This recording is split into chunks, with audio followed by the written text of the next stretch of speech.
হঠাৎ করেই রাজধানীর আকাশে ঘনঘটার সংখ্যা।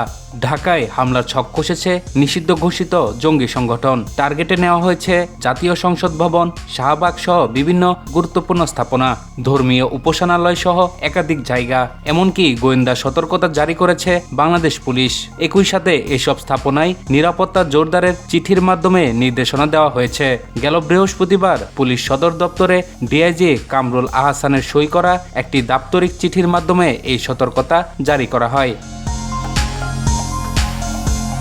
এই বিষয়ে সংশ্লিষ্ট কর্মকর্তার মন্তব্য পাওয়া না গেলেও counter terrorism and transnational crime unit এবং অন্যান্য ইউনিটের অন্তত 3 জন কর্মকর্তা শুক্রবারের সতর্কতা বার্তা পাওয়ার বিষয়টি গণমাধ্যমকে নিশ্চিত করেছে। পুলিশ সদর দপ্তরের গোপন ওই চিঠিতে বলা হয়েছে, সম্প্রতি পাওয়া গোয়েন্দা তথ্য অনুযায়ী নিষিদ্ধ সংগঠনের বেশ কয়েকজন সদস্য নিয়মিত যোগাযোগ রক্ষা করে চলেছে এবং তারা বেশ কিছু সংবেদনশীল স্থানে সম্মিলিত হামলার পরিকল্পনা করছে।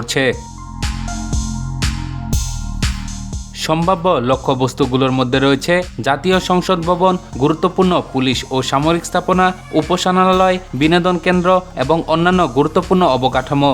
আইন শৃঙ্খলা রক্ষাকারী বাহিনীর কর্মকর্তারা জানিয়েছেন, ওই গোষ্ঠীটি হামলা চালানোর জন্য একাধিক পদ্ধতি ব্যবহারের পথ খুঁজছে, যা জাতীয় নিরাপত্তার জন্য উদ্বেগের কারণ হয়ে দাঁড়িয়েছে।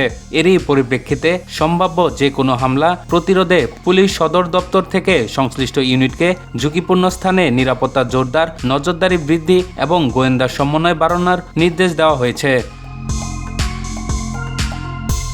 সিআইডি স্পেশাল ব্রাঞ্চ, সিটিটিসি এবং সকল জেলার পুলিশ সুপারদের এই সতর্কবার্তার অনুলিপি পাঠানো হয়েছে।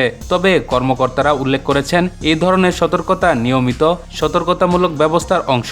তবে এটি যে কোনো ধরনের সন্ত্রাসী হামলার হুমকির বিরুদ্ধে পুলিশের সতর্কতাকে ইঙ্গিত করে। নিরাপত্তাজনিত কারণে পুলিশ সদর দপ্তর থেকে এই বিষয়ে বিস্তারিত আর কোনো তথ্য প্রকাশ করা হয়নি।